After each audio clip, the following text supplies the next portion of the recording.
Assalamualaikum, apa kabar semua? Kembali lagi bersama saya Rizal Fauzi. Sesuai judul, di video kali ini kita bakal bahas Colmi SmartRing R10. Ini adalah SmartRing kedua ya yang saya coba. Dan harga SmartRing ini sangat terjangkau, cuma 300 ribuan. Kalau kita bandingkan dengan dari brand Samsung yang harganya 6 jutaan, ini jelas-jelas sangat murah dengan beberapa fitur yang lumayan mirip ya dengan Samsung tersebut. Oke, tanpa berlama-lama lagi, langsung aja kita bahas Colmi SmartRing R10. Desain dari SmartRing R10 dari Colmi ini agak sedikit berbeda ya dari SmartRing terakhir yang saya pakai, yang saya coba. Jadi di bagian tengahnya ini ada sedikit sentuhan sparkling gitulah, bling-bling. Jadi ada mengkilap-mengkilap sedikit. Yang ini tuh mungkin sebagian orang nggak suka, termasuk saya sendiri ya. Kurang suka dengan adanya bling-bling kayak gitu. Saya lebih suka SmartRing yang polosan aja. Tapi tenang, kalau kamu memang sama kayak saya, kurang suka dengan sparklingnya ini, Colmi sendiri tuh ngasih casing bawaan, silikon case. Dan warnanya pun variannya bisa cocok buat laki-laki dan juga perempuan. Jadi bagi yang nggak suka langsung bisa ditutup tuh pakai jelly case yang udah mereka sertakan dalam paket penjualan. Untuk materialnya sendiri SmartRing ini bisa dibilang kokoh banget. Jadi ya saya nggak ada komplain sih. Dan Colmi sendiri ngeklaim material dari SmartRing ini tuh dari titanium.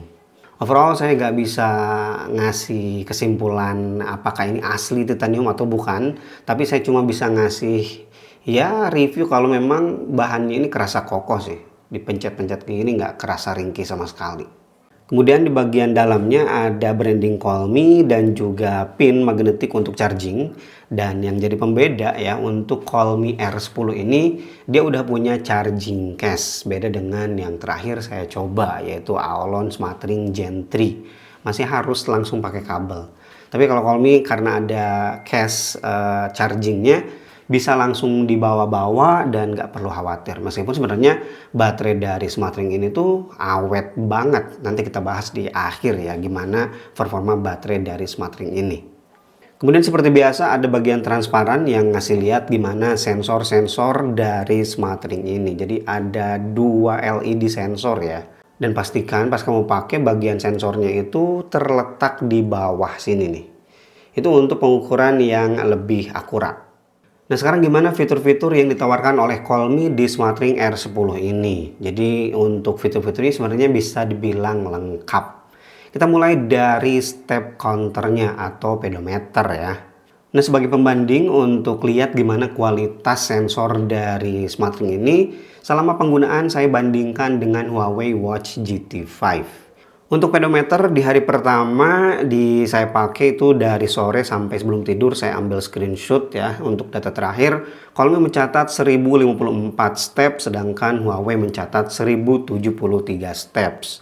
Jadi di sini penghitungan pedometernya lebih banyak di Huawei Watch GT5.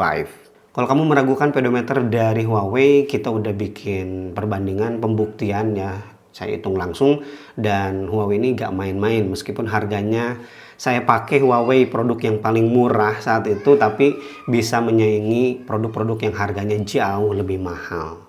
Kemudian di hari kedua masih sama ya. Jadi untuk algoritmanya memang Colmi ini bisa dikatakan kurang lah ya.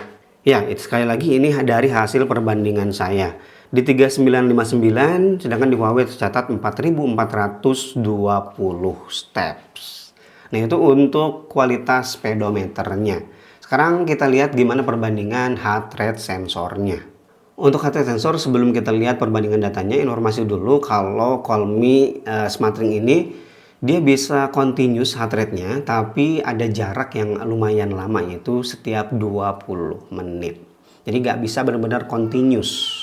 Di sini tercatat rata-rata dari Colmi 72 bpm ya dengan minimal 42 dan maksimal mencapai 88. Untuk rentang waktu yang sama ya dari antara sore sampai sebelum tidur. Sedangkan di Huawei tercatat minimalnya itu nggak sampai ke 42, cuma 55 bpm saja dengan maksimal lebih tinggi di 103 bpm. Jadi minimal dan maksimal dari kedua wearable ini perbedaannya sama ya dan algoritmanya sama. Selalu pembacaan heart rate Huawei lebih tinggi daripada Colmi SmartRing ini. Begitu juga kita lihat di hari kedua, yang mana hari kedua ini saya lebih aktif dan lebih lama untuk pengambilan datanya. Di Huawei selalu lebih tinggi ya, 121 bpm maksimalnya, sedangkan di Xiaomi tercatat maksimal hanya 98 bpm. Padahal saya sekali lagi aktif banget di hari itu, jalan-jalan, keliling kelas ya. Kebetulan lagi ujian jadi saya periksa setiap ruangan dan itu pasti bpm tuh naik. Ini hanya di 93 bpm saja yang dicatat di Xiaomi SmartRing R10. Kemudian selanjutnya untuk perbandingan SPO2 seperti ini lumayan mirip ya, antara 97 sampai 99 dan 96 sampai 99% SPO2. Dan untuk perbandingan stres atau tekanan ini beda juga, dan saya lebih milih Huawei sih karena untuk catatan minimal stres di Xiaomi ini bisa sampai angka 1, itu luar biasa sih. Sedangkan di Huawei minimalnya tercatat 17 poin. Jadi itu fitur-fitur kesehatan yang ditawarkan oleh Xiaomi ya, SmartRing R10 ini. Ada fitur lain seperti olahraga, tapi tentunya kalau olahraga kamu ya agak kayak smartwatch, tinggal atur-atur langsung dari wearable-nya. Ini kamu harus lewat aplikasi untuk ngatur olahraganya, dan tentunya harus bawa HP juga karena belum built-in GPS untuk dapat data lebih akurat soal jarak dan juga pace. Kemudian selain itu dia juga bisa dijadikan kepanjangan smartphone untuk kamera. Simpel banget ya, tinggal digoyangkan aja. Tapi memang yang disayangkan belum support untuk kamera bawaan dari HP. Harus pakai kamera dari aplikasi penyandingannya. Dan yang terakhir, kualitas ketahanan baterainya ini saya bilang sangat bagus ya, karena dalam pengetesan 2 hari baterainya cuma berkurang antara 10 sampai 12%. Itu pun 2 hari itu ya seperti yang tadi saya sampaikan, saya aktifkan all day seluruh fitur kesehatannya. Dari mulai HR, SPO2, stress level, dan juga HRV. Ya untuk HRV ini kelupaan ya, gak bisa kita bandingkan karena di Huawei tidak ada fitur HRV. Oh ya, sebelum ditutup hampir aja lupa ya, SmartRing ini punya fitur pengukur kualitas tidur. Tapi di percobaan saya datanya nggak ada sama sekali. Padahal saya pakai barengan dengan Huawei Watch GT 5 dan datanya nggak masuk. Nggak tahu ini apakah ada error atau apa ya. Jadi saya nggak bisa ngeklaim ini produknya jelek atau fiturnya nggak berjalan. Karena percobaan baru 2 kali saja.